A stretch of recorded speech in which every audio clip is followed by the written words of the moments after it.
During final arguments in the McKee trial this morning, defense and prosecuting attorneys spent a lot of the time attacking each other. Defense attorney Bill Alexander labeled the prosecutors Henry Wade scalp hunters. Flushed with anger, Alexander shouted, "You can see the poison malice of persecution dripping from them." Pointing to McKee, he said, "This man is dead, both professionally and politically, and now the prosecutors are trying to kick him in the teeth." Alexander argued that McKee could not be accused of embezzling from Scottish Rite official Lee Lockwood because Lockwood didn't really own the Dallas funds. McKee never tried to conceal his money deals, Alexander said, and he paid back everything to the Scottish Rite. In rebuttal, prosecutor Doug Mulder said, yes, McKee had paid it back, but only when he'd been caught red-handed and flat-footed. Mulder charged that witnesses had proved that McKee used Scottish Rite money to buy his girlfriend a car, a diamond ring, and finance a bridal rehearsal dinner for her son, in addition to making partial payment on a car for Lee Lockwood's son-in-law. All these deals, Mulder argued, proved larceny in John McKee's heart. The jury went in to deliberate the verdict at 2 o'clock this afternoon. Martha McIntire, Channel 8 News on the Move.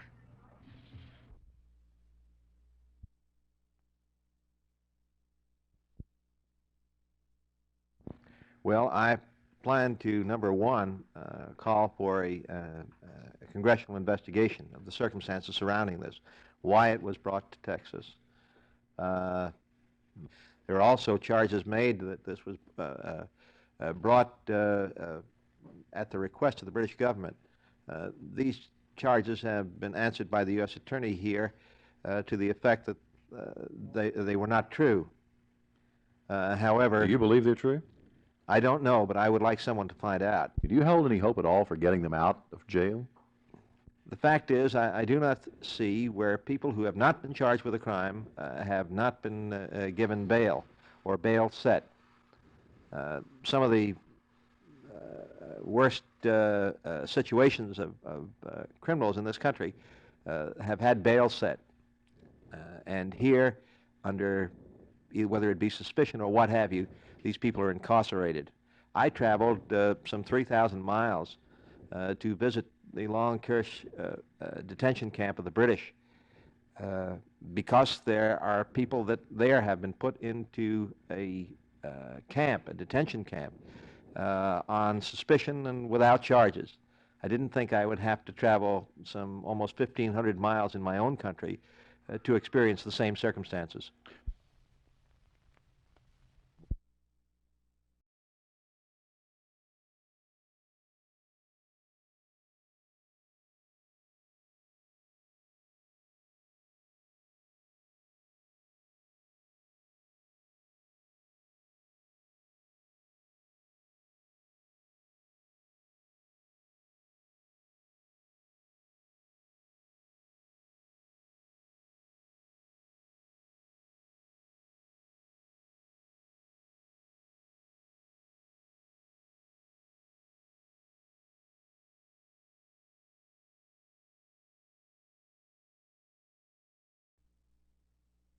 The young fellow wore number 53 in last night's All-Star game. He has worn number 85 in practice here in Thousand Oaks, and you probably don't remember him. The name is Bill Line. He's a graduate of Southern Methodist, where he played third team his senior year. He's one of a number of free agents trying to make ball clubs all over the NFL, in Bill's case, with the Cowboys. Well, I've always thought that I had the ability to play ball, but I just... in college, a lot of things bothered me and everything, and I just wasn't up to my potential. And a lot of people say I just didn't grow up in time and didn't have the agility and everything. And I feel like I've grown up now and got the agility and the ability to play. And so I feel like this is going to help me, playing pro ball in later life, because I'd like to someday go into politics or something in the public field.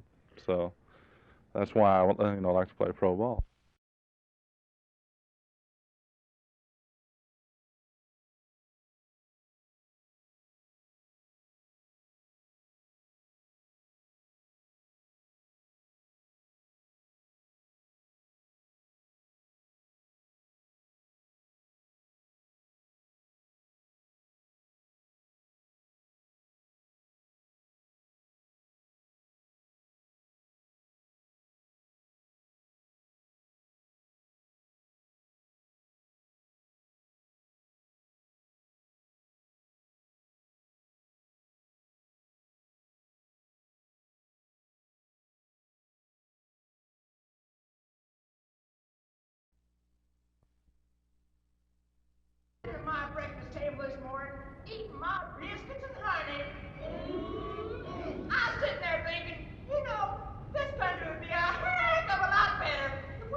but the possibility that the Turk is going to walk. Do you think about that consciously, the fact that the next day might be your last out here? Well, that's true. Everybody does. All rookies do, especially free agents, because the draft choices have better chances of staying longer than the free agents.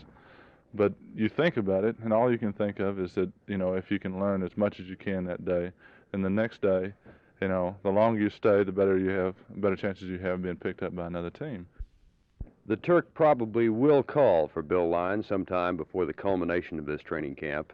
Odds are extremely long that he'll make this ball club.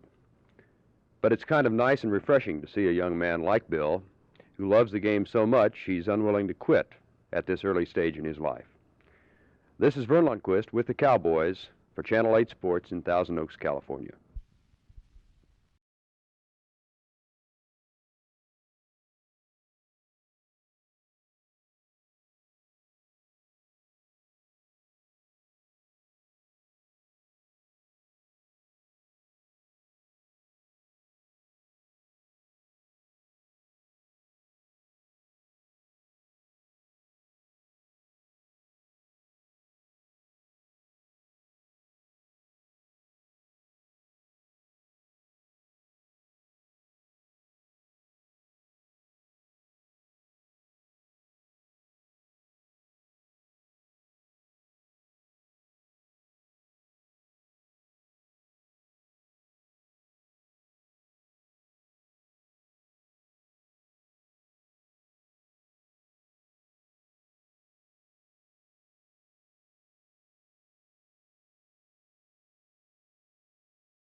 Wait just 1 minute, Miss Valentine.